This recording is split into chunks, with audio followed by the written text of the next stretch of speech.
Good morning students, welcome to the class. आज जो है हम जिस टॉपिक पे डिस्कशन करने जा रहे हैं वो रहेगा institutional structure of Indian nation state, भारतीय राष्ट्र राज्य की संस्थागत संरचना। इस टॉपिक पे जो है हम आज ब्रीफली डिस्कशन करने जा रहे हैं। तो सबसे पहले इस कॉन्सेप्ट को हम समझते हैं। What do you mean by institutional structure of Indian nation state.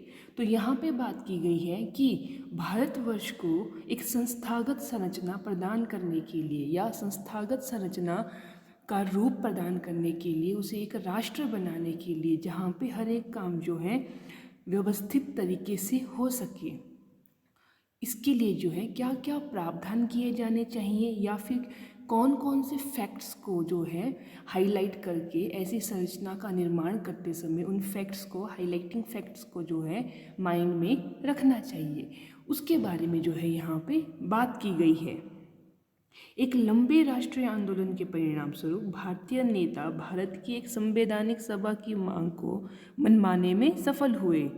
भारतीय जो राष्ट्रीय आंदोलन की हम बात कर रहे हैं, वो आंदोलन से हमारा अभिप्राय जो हमने लास्ट लेक्चर में पढ़ा कि फ्रीडम स्ट्रगल के रिगार्डिंग जो भी सम्मेलन हुए, अधिवेशन हुए, जितने भी आंदोलन हुए या एक्ट चलाए गए थे, उन सब के लिए जो है यहाँ पे राष्ट्रीय आंदोलन इस शब्द का उपयोग किया गया है। संवैधानिक सभा का गठन किया गया जिसमें सभी वर्गों, जातियों, धर्मों के नेताओं को शामिल किया गया। संवैधानिक सभा में कांग्रेस के नेताओं की संख्या अधिक थी। क्यों? क्योंकि उस समय कांग्रेस की स्थापना हुई थी और मुख्य रूप से मुस्लिम लीग और कांग्रेस, दो ही पार्टीज जो हैं या दो समुदाय जो हैं मुख्य रूप से महत्व जो है उनका ज़्यादा देखने को मिलता है, जो हाईलाइट होते हैं। संवैधानिक सभा पर कांग्रेसी नेताओं के विचारों का प्रभाव होना सर्वदा स्वाभाविक था, क्योंकि उस समय दो ही समुदाय या पार्टी थी। इससे हमारा तात्पर्य ये नहीं है कि संविधान सभा के अन्य सदस्यों के विचारों की अवहेलना की गई थी। संविधान का निर्माण करने के लिए बहुत से लोग जो इकट्ठे हुए, जिसे संविधान सभा का नाम दिया गया। भले ही उस सभा में कांग्रेस के नेताओं की संख्या ज़्यादा थी और अन्य लोगों की संख्या कम थी, लेकिन इसका मतलब ये नहीं है कि जो कम संख्या वाले सदस्य थे उनके विचारों की अवहेलना की गई थी। संविधान सभा में सर्वसम्मति व समझौते के सिद्धांत को अपनाया गया, अर्थात अन्य वर्गों की विचारधाराओं, धारणाओं तथा दृष्टिकोणों को ध्यान में रखा गया। तभी संविधान के निर्माण के रिगार्डिंग या फिर इंस्टीट्यूशनल स्ट्रक्चर प्रदान करने के लिए इंडियन नेशनल स्टेट को विभिन्न जो है हाइपोथेसिस हम कह सकते हैं या एम एंड ऑब्जेक्टिव जो है सामने रखे गए। संविधान सभा के सदस्यों की भारत की भावी शासन व्यवस्था से संबंधित परिकल्पनाओं का वर्णन जो है उन्होंने विभिन्न बिंदुओं के आधार पर, डिफरेंट पॉइंट्स के बेस पे किया है। तो हम जो है अब आगे इन्हीं पॉइंट्स के बारे में ब्रीफली डिस्कशन करेंगे।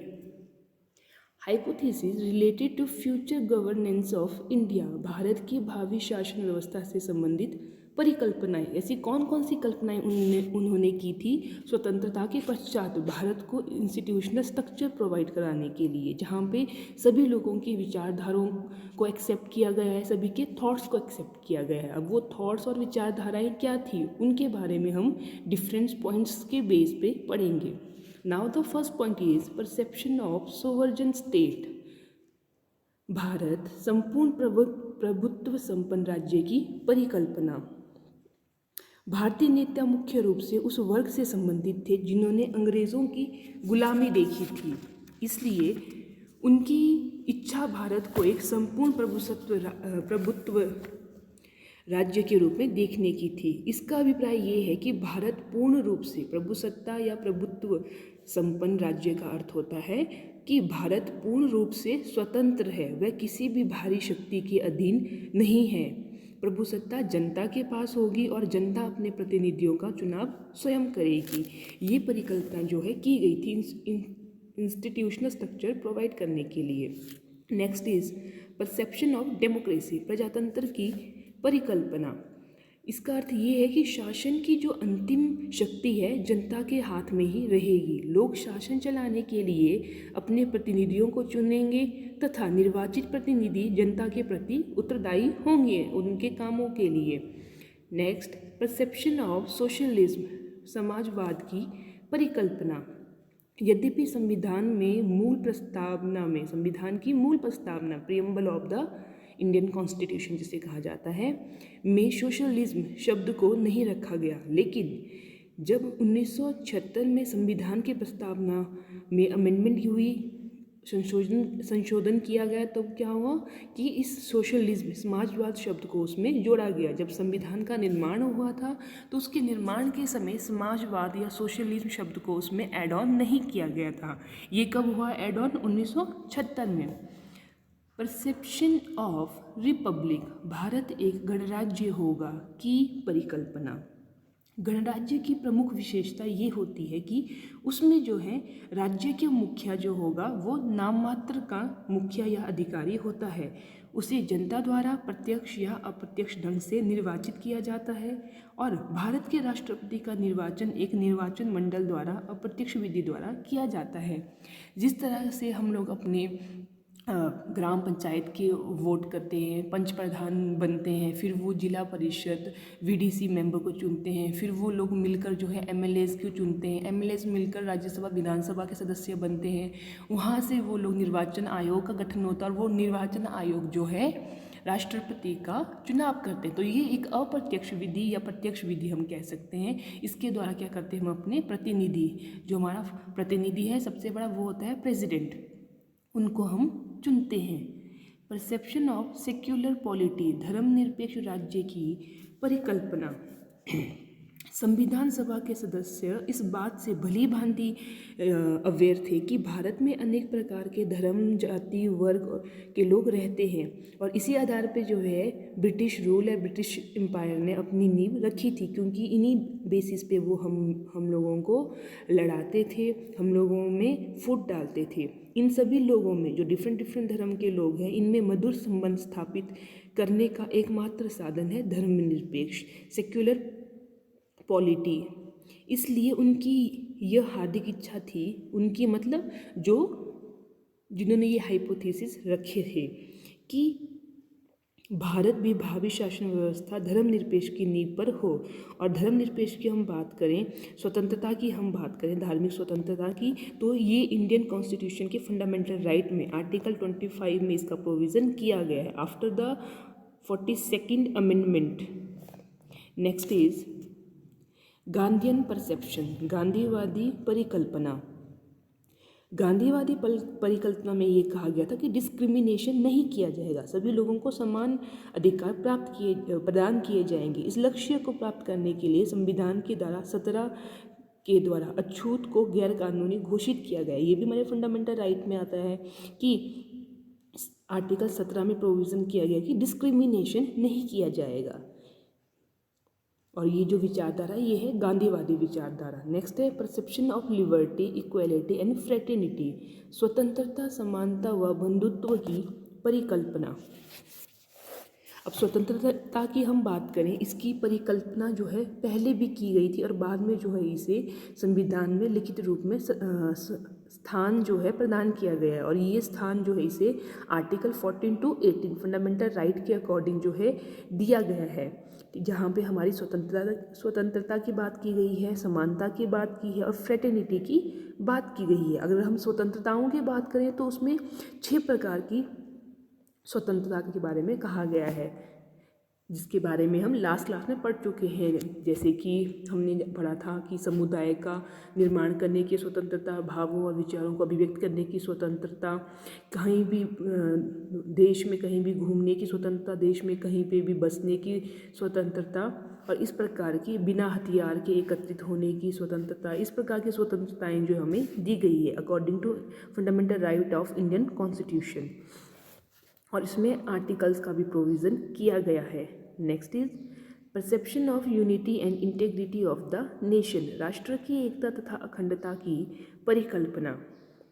संविधान को बनाने वाले अंग्रेज़ों की इस फूट डालो और शासन करो, डिवाइड एंड रूल की नीति से भली भांति परिचित थे। जिन भी लोगों ने इन हाइपोथेसिस को सामने रख कर इंस्टीट्यूशनल स्ट्रक्चर की बात की है, वो लोग अच्छे से जानते थे कि किस प्रकार से अंग्रेज़ों ने फूट डालो और शासन करो की नीति को अपनाकर हिंदू मुस्लिम भाई भाई को लड़ाया आपस में, और भारत पाकिस्तान जिसका रिजल्ट हमारे सामने आज की डेट में है। अंग्रेज़ों की इसी नीति के आधार पर भारत का विभाजन हुआ था, इसलिए संविधान निर्माता भारत की एकता को बनाए रखने के पक्ष में थे। इसीलिए यहाँ बात की गई यूनिटी एंड इंटेग्रिटी की बात की गई। नेक्स्ट है perception regarding dignity of the individuals, व्यक्तिगत गौरव विषयक परिकल्पना। संविधान की प्रस्तावना के द्वारा भारत के व्यक्तिगत गौरव को स्थापित किया जाएगा। भारतीय संविधान द्वारा सब व्यक्तियों को मौलिक अधिकार समान रूप से प्रदान किए जाएंगे, और जो भी राइट्स हैं, जो भी आर्टिकल है, सभी को बिना किसी भेदभाव के प्रदान किए जाएंगे। जैसे हमने बात की थी कि यूरोपीय होटलों में जब ब्रिटिश सरकार का भारतवर्ष पे अधिकार था, तो यूरोपीय होटलों में लिखा जाता था कि कुत्तों और भारतीयों का अंदर आना मना है, और किसी भी सामाजिक समारोह में जो है भारतीय हिस्सा नहीं ले सकते थे। और जिन बहुत सी ऐसी जगहें थी, पब्लिक प्लेसेस थी, जहाँ पे ब्रिटिश शासन से संबंधित लोगों का आना जाना था, लेकिन भारतीयों के लिए वहाँ पे प्रतिबंध लगाए गए थे। इसलिए यहाँ बात की गई थी perception regarding dignity of the individual की। नेक्स्ट है perception regarding joint electorate system, संयुक्त चुनाव प्रणाली विषयक परिकल्पना। संविधान सभा के सदस्य स्वतंत्रता से पूर्व प्रचलित सांप्रदायिक चुनाव प्रणाली के कुप्रभावों से अवगत थे। पहले होता था कि मुस्लिम अगर कैंडिडेट खड़ा है तो मुस्लिम लोग उसे ही वोट करेंगे, अगर हिंदू कैंडिडेट खड़ा है तो हिंदू लोग हिंदू कैंडिडेट को ही वोट देंगे। वो एक दूसरे के प्रतिनिधियों को वोट या चुनते नहीं थे। लेकिन जब यहाँ पे ज्वाइंट इलेक्टोरेट सिस्टम की बात की गई तो क्या हुआ कि हिंदू लोग मुस्लिम प्रतिनिधियों या नेताओं को भी चुनने लगे, और मुस्लिम आम जनता जो है हिंदू राजनेताओं या प्रतिनिधियों को भी चुनने लगे। तो जो पहले धर्म के आधार पे अपने अपने समुदाय या प्रतिनिधियों को चुनते थे, उसका यहाँ पे अंत हो गया। फिर है उसके बाद परसेप्शन रिगार्डिंग नेशनल लैंग्वेज।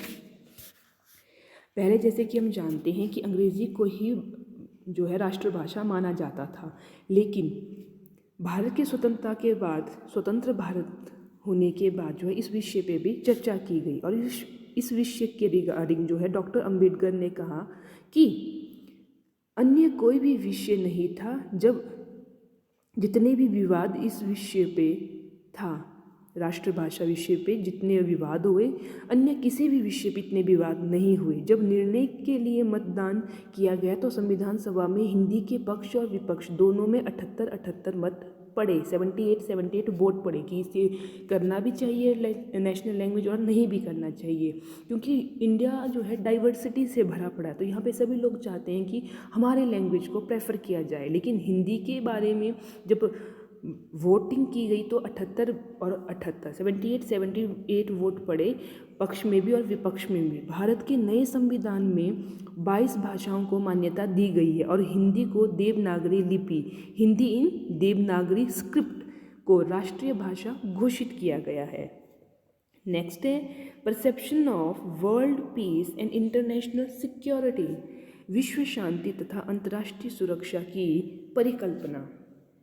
इतना कुछ होने के बाद, भारत में इतनी डाइवर्सिटी होने के बाद, इतने युद्ध होने के बाद, इतने आंदोलनों के बाद, किसी के शासन के अधीन होने के बाद, आज़ाद होने के बाद जब लोगों में असंतोष और आक्रोश फैल जाता है, तो यहाँ पे क्या बात की, यहाँ बात की गई पीस और इंटरनेशनल सिक्योरिटी की बात की। शांति होनी चाहिए और अंतर्राष्ट्रीय सुरक्षा जो है सभी लोगों को समान रूप से प्रदान की जानी चाहिए। अब ये जितने भी हमने पॉइंट पढ़े हैं यहाँ पे कि इंस्टीट्यूशनल स्ट्रक्चर प्रोवाइड कराने के लिए इंडियन नेशन स्टेट के लिए, ठीक है, institutional structure of Indian nation state के लिए जो भी हाइपोथेसिस रखी गई थी, उन सब पॉइंट्स के बारे में हमने पढ़ा। इसके अलावा भी बहुत से पॉइंट्स हैं, लेकिन हमने जो मेन पॉइंट्स हैं इनको हमने पढ़ा। अब यही पॉइंट्स तो जो है हमें और भी दूसरी जगह पे पढ़ने को मिलते हैं, लेकिन कहाँ? ये हमें पढ़ने को मिलते हैं feature and characteristics of Indian constitution. भारतीय संविधान की विशेषताओं में भी हम इन बिंदुओं के बारे में पढ़ते हैं। क्यों पढ़ते हैं, ये वहाँ पे रिपीट क्यों हुए, क्योंकि इन्हीं को ध्यान में रखकर, इनको एम एंड ऑब्जेक्टिव मानकर जो है संविधान निर्माताओं ने ये उद्देश्य अपने सामने रखे थे, या हाइपोथेसिस हम कह सकते हैं, जिसके बेस पे उन्होंने प्रियम्बल या भारतीय संविधान की बात, निर्माण की बात कही थी। और यही जो है आगे चल के जब इन्हें स्थान दिया गया भारतीय संविधान में, कुछ को आरंभिक दौर में ही स्थान दिया गया और कुछ बिंदुओं को जो है संशोधन के द्वारा, अमेंडमेंट के द्वारा जो है भारतीय संविधान में स्थान दिया गया। तो इसलिए हमें ये बिंदु वहाँ पे भी पढ़ने को मिलते हैं। आइए इन्हीं बिंदुओं का एक नज़र डालते हैं हमारे preamble of the Indian constitution में। भारतीय प्रस्तावना का नवीनतम एवं संशोधित रूप, ये हमारे भारतीय संविधान का संशोधित रूप है, जिसमें बहुत ही कम शब्द हैं, लेकिन ये जो है इसे कॉन्साइंस ऑफ इंडियन कॉन्स्टिट्यूशन भी कहा जाता है, कि ये आत्मा है, अंतरात्मा है भारतीय संविधान की। क्योंकि यहीं से, इसे पढ़ने से पता चल जाता है कि भारतीय संविधान किस प्रकार का और उसमें किस प्रकार की बातें की गई हैं। जैसे कि हम भारत के लोग भारत को एक प्रभुसत्ता संपन्न, समाजवादी, धर्मनिरपेक्ष, लोकतांत्रिक गणराज्य के रूप में स्थापित करते हैं तथा इसके सभी नागरिकों को सामाजिक, आर्थिक एवं सामाजिक न्याय देने, विचार, अभिव्यक्ति, विश्वास, धर्म एवं उपासना की स्वतंत्रता प्रदान करने, प्रतिष्ठा तथा अवसर की समानता प्रदान करने के लिए और सभी व्यक्तियों में सम्मान, गरिमा एवं राष्ट्र की एकता एवं अखंडता निश्चित करने के लिए, भ्रातृत्व बढ़ाने के लिए दृढ़ संकल्प होकर इस संविधान सभा में आज 26 नवंबर 1949 को इस संविधान को अंगीकार, अधिनियमित एवं आत्मसमर्पित करते हैं। तो यहाँ पे वो सारे पॉइंट्स आ गए हैं जिनके बारे में हमने बात की एज अ हाइपोथेसिस या फिर हमारी कॉन्स्टिट्यूशन के कैरेक्टरिस्टिक्स के बारे में। अगर आपके कोई डाउट है, आपके क्वेश्चन है, तो आप मुझसे पूछ सकते हैं।